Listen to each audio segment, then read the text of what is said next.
Hello everyone. आज हम लोग एसी सर्किट्स का लेक्चर 2 देखेंगे। इसमें टोटल मैंने 10 इम्पोर्टेंट क्वेश्चंस इंक्लूड किया है। ठीक है, आइए देखते हैं क्या क्वेश्चन है में। The RMS value of half wave rectified current is 100 ampere. It's value for full wave rectification would be. तो हमें सबसे पहले क्या देखना है कि हमें क्या दिया गया है। ठीक है, तो हमें आरएमएस करंट दिया गया है 100 एम्पियर। किसके लिए? हाफ वेव रेक्टिफायर के लिए। Okay, half wave rectified wave के लिए या फिर हाफ वेव रेक्टिफायर के लिए। ठीक है, तो हमें ये याद रखना है, हमें ये पता होना चाहिए कि हाफ वेव रेक्टिफायर में half wave rectifier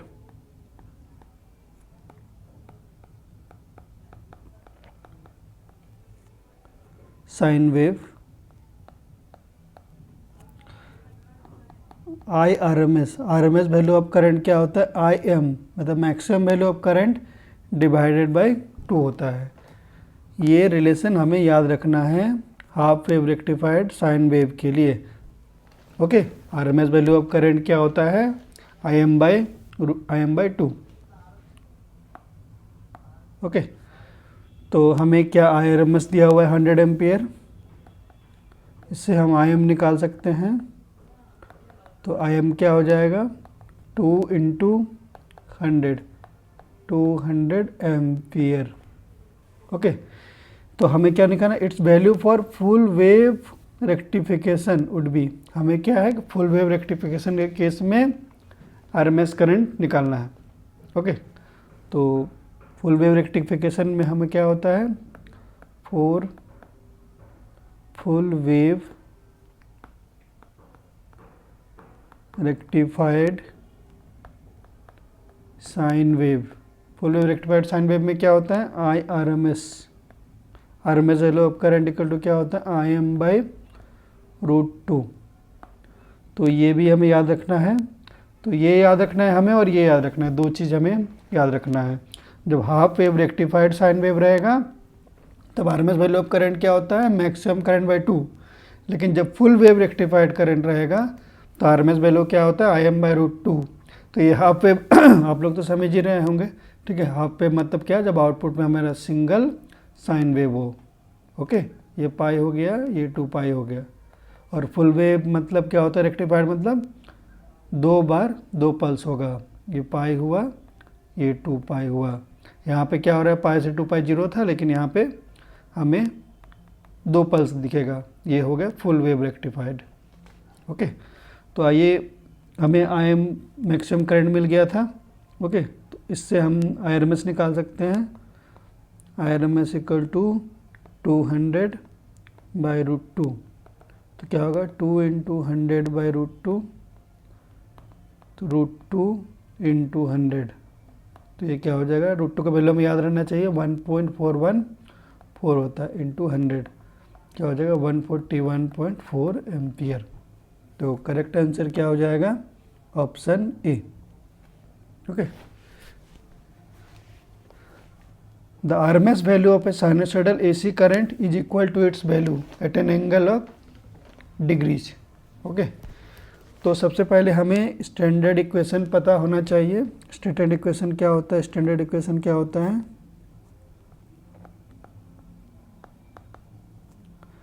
I equal to I M sine omega T. Okay, ये हमारा स्टैंडर्ड इक्वेशन होता है। या फिर हम इसको लिख सकते हैं I equal to I M sine theta. यहाँ पे थीटा बराबर क्या होता है? Omega T.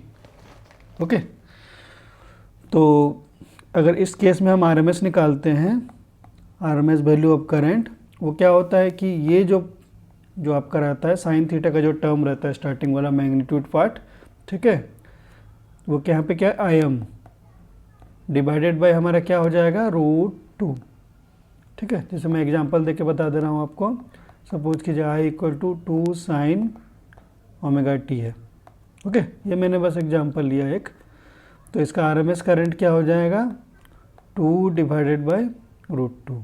ओके, सेम मैंने यहाँ पे ये किया है। ओके, तो हमारा ये इक्वेशन 1 मान लेता हूँ मैं, इसको इक्वेशन 2 मान लेता हूँ। तो ये देखते हैं क्वेश्चन में क्या बोला गया। The RMS value of a sinusoidal AC current, RMS value मतलब RMS value of sinusoidal AC current is equal to its value, मतलब इसका वैल्यू जो इक्वल टू इसका वैल्यू के बराबर हो। इक्वल टू इसका वैल्यू मतलब ये आई, ये जो आई पार्ट है इसके इक्वल हो जाएगा। ठीक है, तो हमें आई आर एम एस यहाँ से पता है, तो यहाँ से आई आर एम एस का वैल्यू पुट कर देंगे, क्या होगा आई एम बाई √2, और आई का वैल्यू हमें पता है I M sine omega T होता है, क्या हो जाएगा आई M sine omega T. Okay, या फिर इसको लिख सकते हैं आई एम साइन थीटा। तो हमारे क्या आई एम कट जाएगा, तो साइन थीटा क्या आ जाएगा 1/√2, तो थीटा बराबर क्या हो जाएगा 45 डिग्री। ओके, तो करेक्ट आंसर क्या हो जाएगा ऑप्शन सी। तो किस केस में हमारा RMS value of current equal to its value किस वैल्यू में होगा 45 डिग्री में। ओके, आइए नेक्स्ट क्वेश्चन देखते हैं। Capacitive reactance is more when, 4 option दिया गया है, हमें पूछा गया कैपेसिटिव रिएक्टेंस जो होता है जिसको हम लोग एक्सी से डिनोट करते हैं वो कब ज़्यादा होगा, मोर कब होगा। ठीक है, तो हमें पता होना चाहिए कैपेसिटिव रिएक्टेंस क्या होता है। कैपेसिटिव रिएक्टेंस, ओके, जिसको हम लोग एक्सी से डिनोट करते हैं, वो क्या होता है 1/ωc। ओमेगा बराबर क्या होता है 2 × पाई × एफ × सी। ओमेगा भी फ्रीक्वेंसी होता है और एफ भी फ्रीक्वेंसी होता है। ओमेगा और एफ में क्या डिफरेंस है, ओमेगा जो फ्रीक्वेंसी आपका होता है वो रेडियन पर सेकंड में होता है, और एफ जो फ्रीक्वेंसी होता है वो आपका क्या होता है फ्रीक्वेंसी हर्ज में होता है। ओके, तो एक्सी बराबर क्या आ गया हमारा 1/2πfc। तो इस रिलेशन से, ये जो रिलेशन है इससे हम लोग लिख सकते हैं XC is inversely proportional to C capacitance. Okay, and in XC is inversely proportional to F frequency. ठीक है, यहाँ सी कैपेसिटेंस है, एफ फ्रीक्वेंसी है। तो एक्सी हमारा ज़्यादा कब होगा, जब हमारा कैपेसिटेंस कम होगा, लो होगा, एंड जब फ्रीक्वेंसी भी लो हो। जब कैपेसिटेंस और फ्रीक्वेंसी दोनों लो होगा तब हमारा एक्सी ज़्यादा होगा। ओके, तो हमारा करेक्ट आंसर क्या हो जाएगा XC is more when capacitance is less and frequency is less। ओके, तो जब दो कैपेसिटेंस और फ्रीक्वेंसी दोनों कम होगा तब हमारा एक्सी कम होगा। तो करेक्ट आंसर क्या हो जाएगा option A, capacitance is less and frequency of supply is less. अगर इसी की जगह हमें पूछा जाता इंडक्टिव रिएक्टेंस, ओके, अगर हमें पूछा जाता inductive reactance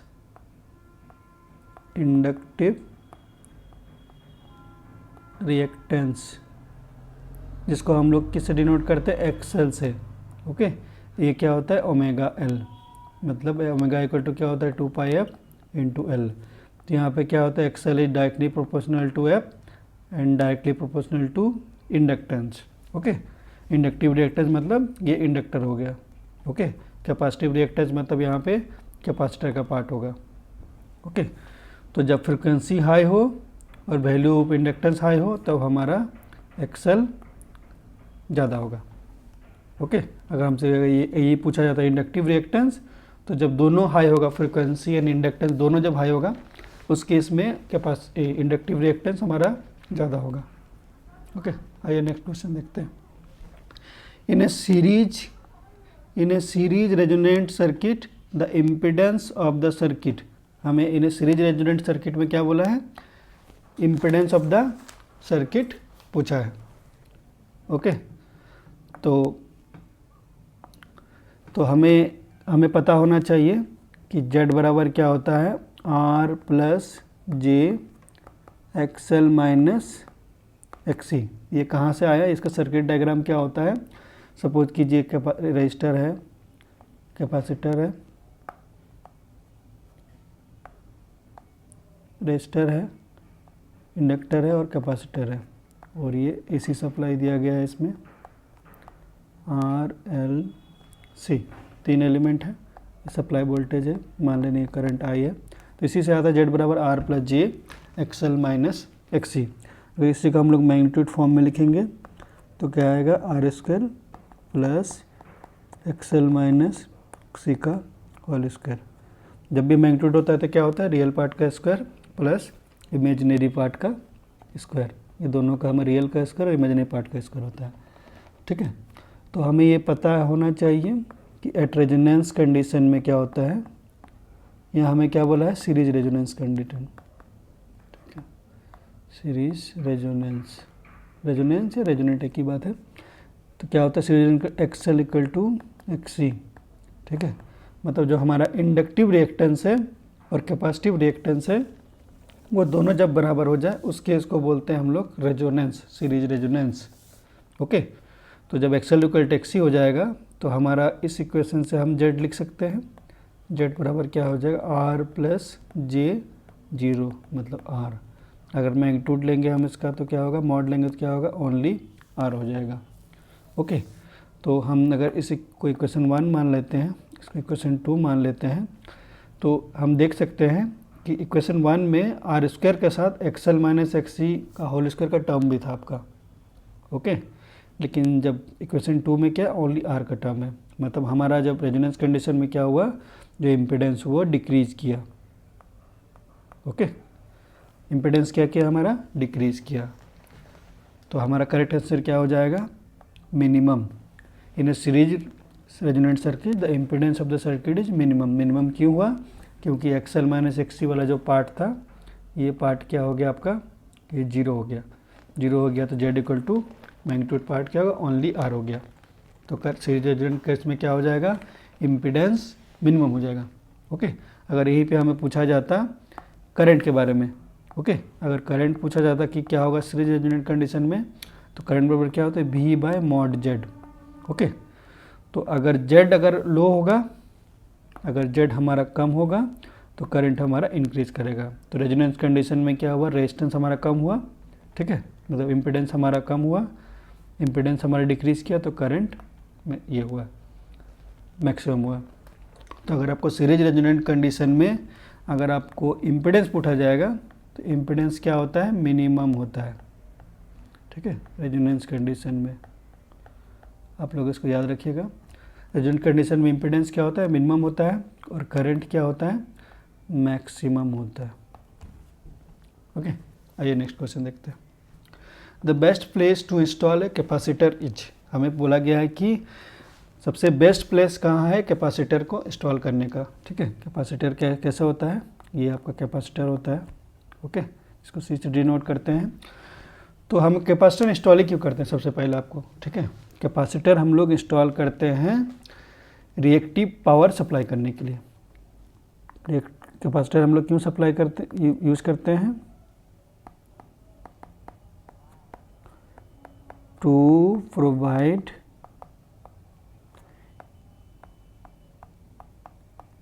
reactive power to the circuit, अब ये बताइए कि रिएक्टिव पावर सप्लाई करने से क्या होता है। ठीक है, हम रिएक्टिव पावर सप्लाई क्यों करते हैं, इससे क्या होता है, हमारा पावर फैक्टर जो होता है इम्प्रूव करता है। ओके, पावर फैक्टर इम्प्रूव हो जाता है, इसलिए हम लोग कैपेसिटर का यूज़ करते हैं।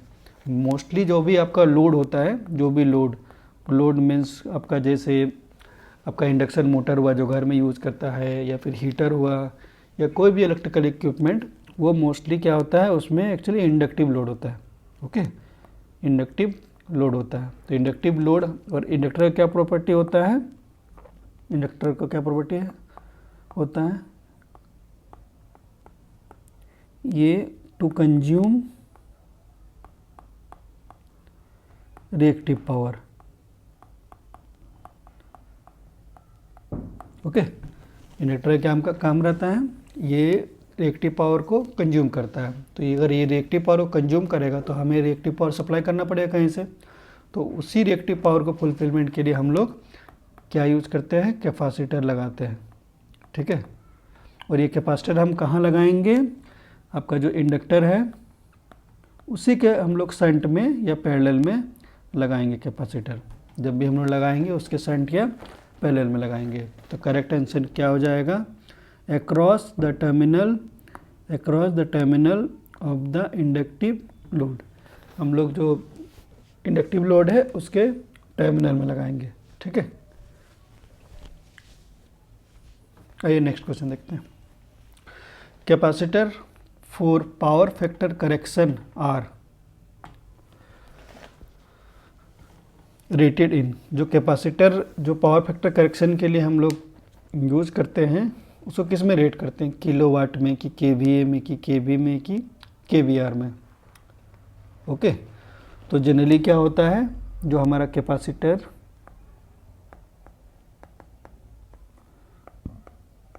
For power factor correction are rated in KVAR किस फॉर्म में होता है, केवीएआर के फॉर्म में होता है। ओके, केवीआर के फॉर्म में होता है। ये क्यों हमारा केवीआर के फॉर्म में होता है। Okay, power factor correction, power factor हम लोग करेक्शन कैसे होगा, पावर फैक्टर को हम लोग अगर सही करना है, ठीक है, पावर फैक्टर करेक्शन कैसे करेक्ट होगा, बाय प्रोवाइडिंग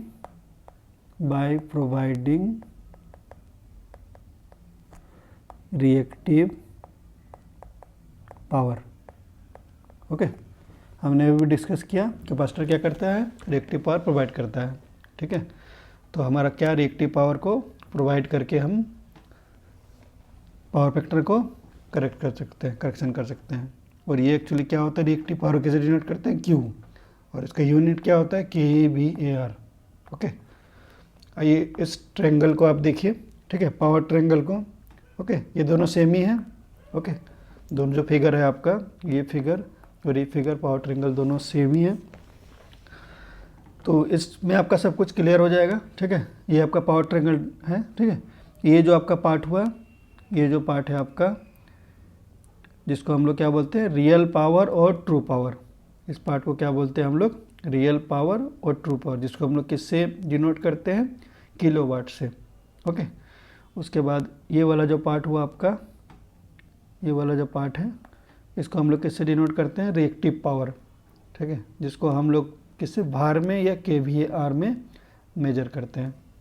ओके, यही हमारा रिएक्टिव पावर हुआ। तो यहाँ करेक्ट आंसर क्या हो जाएगा, ऑप्शन डी। और उसके बाद ये क्या, ये जो पार्ट है आपका, ये क्या हो गया, कॉम्प्लेक्स पावर हो गया आपका, जिसको हम लोग एपरेंट पावर भी बोलते हैं या कॉम्प्लेक्स पावर भी बोलते हैं, जिसको हम लोग किसे, केवीए से मेजर कर सकते हैं।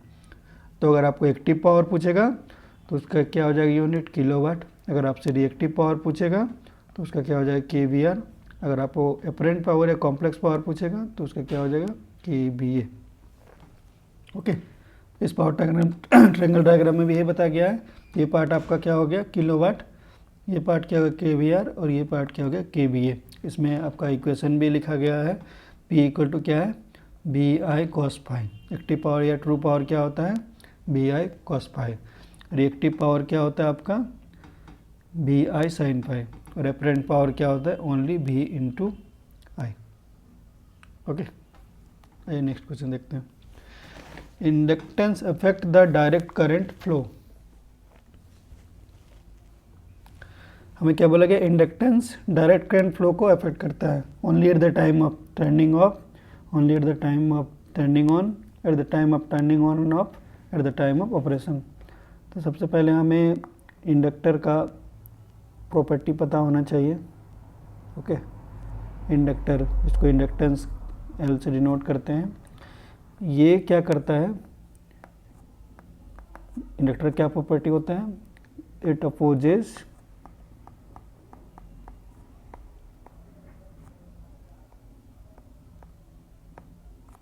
Rate of change of current flow. ये क्या करता है, हमारा rate of change of current flow को अपोज करता है। इसका क्या मीनिंग है, सपोज कीजिए ये एक इंडक्टर है, सपोज कीजिए मैंने इसमें 5 एम्पेयर करंट दे दिया, ओके। लेकिन स्टार्टिंग में क्या होगा, यहाँ मैंने I = 5 दिया, लेकिन इंडक्टर से जब क्रॉस करेगा स्टार्टिंग में 0 एम्पियर फ्लो करेगा, ओके।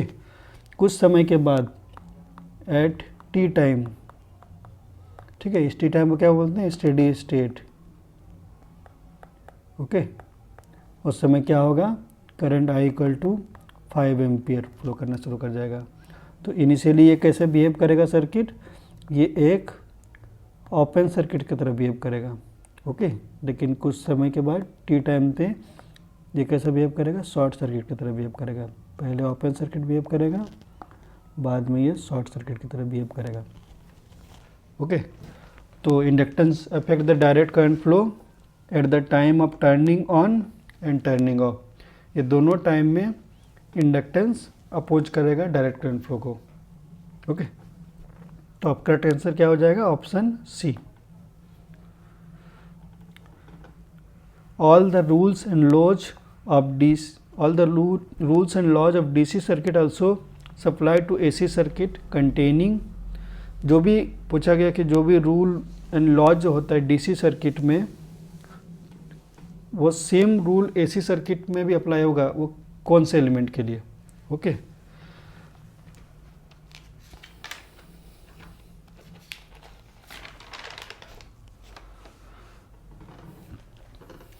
तो सबसे पहले हम 1 बाय 1 देखते हैं। पहले क्या, कैपेसिटेंस, ओके।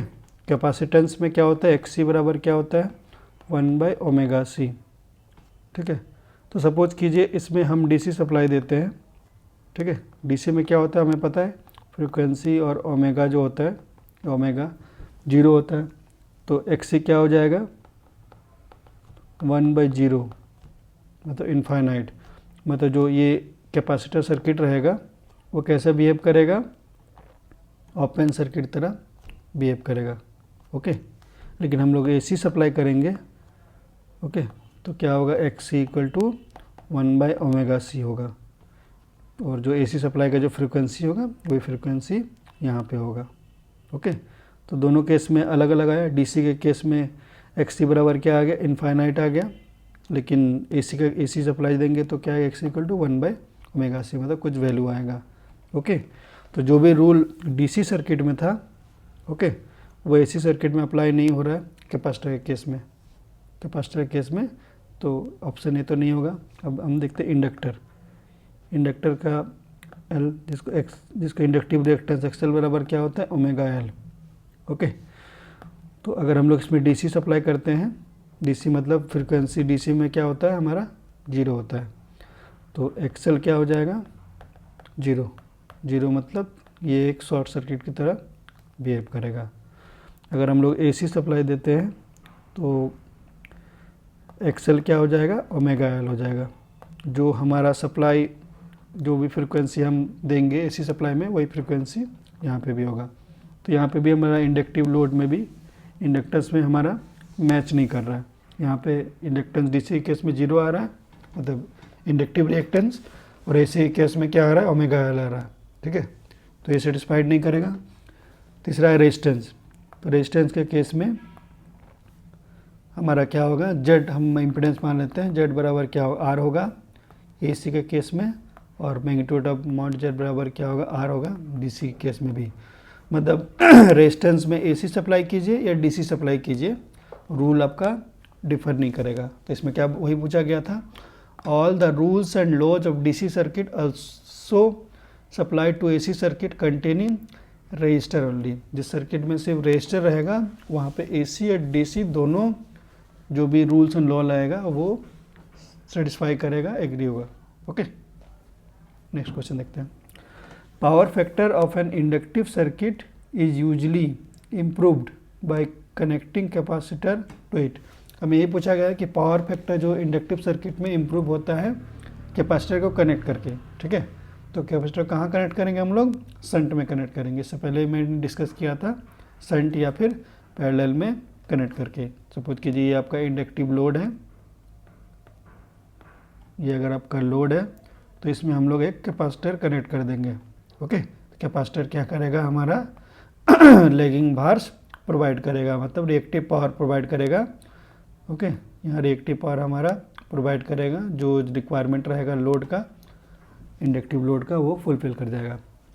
तो ये इसमें लिखा हुआ है, power factor of an inductive circuit is usually improved by connecting capacitor to it in parallel. Parallel में लगा के हम लोग इसका पावर फैक्टर को इम्प्रूव करते हैं। Capacitor provide reactive power. Capacitor हमेशा क्या प्रोवाइड करता है, रिएक्टिव पावर्स। रिएक्टिव पावर को हम लोग लैगिंग भार्स भी बोलते हैं, लैगिंग भार्स भी बोलते हैं। ओके, जिससे क्या होगा, पावर फैक्टर हमारा इम्प्रूव करता है। आपको ये इंपॉर्टेंट चीज़ याद रखना है, दो चीज़। कैपेसिटर क्या काम करता है, प्रोवाइड रिएक्टिव पावर। कैपेसिटर क्या प्रोवाइड करता है, रिएक्टिव पावर। इंडक्टर क्या करता है, कंज्यूम रिएक्टिव पावर। कैपेसिटर आपका रिएक्टिव पावर प्रोवाइड करेगा और इंडक्टिव रिएक्टिव पावर कंज्यूम करता है। ओके, आइए नेक्स्ट क्वेश्चन देखते हैं। Power factor of the following circuit will be 0। बोला है कि किस सर्किट का पावर फैक्टर 0 होगा। ठीक है, जैसे सबसे पहले हम किस सर्किट का 0 होगा, मतलब हमें क्या बोला है कि cos फाइव, मतलब cos पावर फैक्टर किससे डिनोट करते हैं हम लोग, cos फाइव से। cos फाइव 0 होगा, मतलब फाइव बराबर क्या हो जाएगा, cos इनवर्स 0 डिग्री, मतलब फाइव इक्वल टू 90 डिग्री।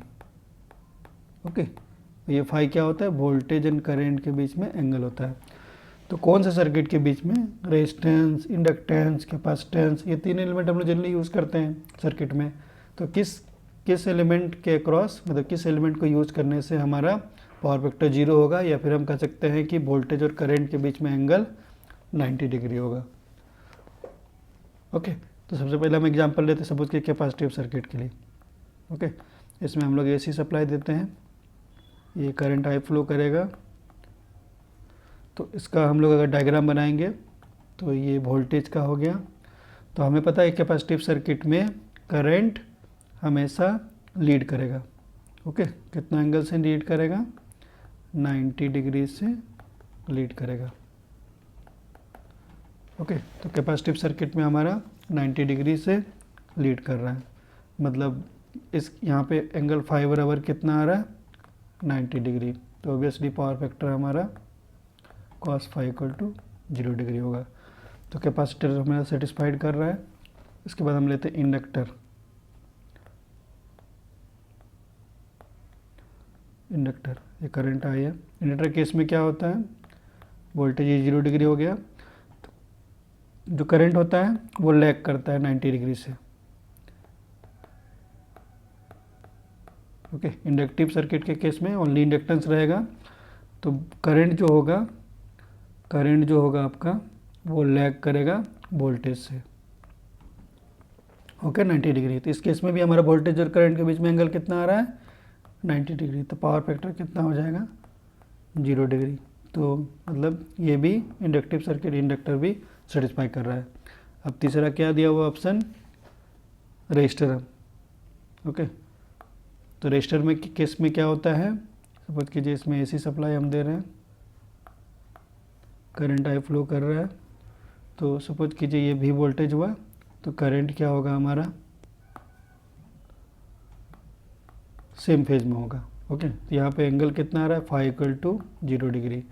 तो यहाँ पे पावर फैक्टर क्या हो जाएगा, cos 0 डिग्री मतलब 1। ओके, तो ये सेटिस्फाइड नहीं कर रहा। हमें क्या पूछा गया था, पावर फैक्टर किस में आपका 0 होगा, पावर फैक्टर हमारा किस में 0 होगा। तो पावर फैक्टर जिसमें 0 होगा जिसमें एंगल 90 डिग्री हो। तो कैपेसिटर और इंडक्टर केस में हमारा एंगल 90 डिग्री होता है। करेक्ट आंसर क्या हो जाएगा, ऑप्शन बी एंड सी। जो ऑप्शन डी में दिया हुआ है बोथ बी एंड सी, तो करेक्ट आंसर क्या हो जाएगा, ऑप्शन डी। इंडक्टर और कैपेसिटर के केस में हमारा जो एंगल होता है वो 90 डिग्री होता है। कैपेसिटर के केस में क्या होता है, करंट लीड करता है 90 डिग्री वोल्टेज से, और इंडक्टर के केस में क्या होता है, करंट लैग करता है 90 डिग्री वोल्टेज केस में। और प्योर रेजिस्टिव सर्किट में क्या होता है, वोल्टेज और करंट सेम फेज में होता है। ओके, वोल्टेज और करंट हमारा सेम फेज में रहेगा। सेम फेज में रहेगा तो एंगल 0 डिग्री हो जाएगा, तो यहाँ पे पावर फैक्टर 1 हो जाएगा। तो आज के लिए इतना ही, ठीक है। अगर आपको ये वीडियो अच्छा लगा और आपको ऐसा और भी अच्छे वीडियो चाहिए जो JSSC JEE SSC JEE RRB JEE senior section engineer upcoming vacancy के लिए इम्पोर्टेंट है, तो मेरे चैनल को ज़रूर सब्सक्राइब कीजिए। Okay, thank you.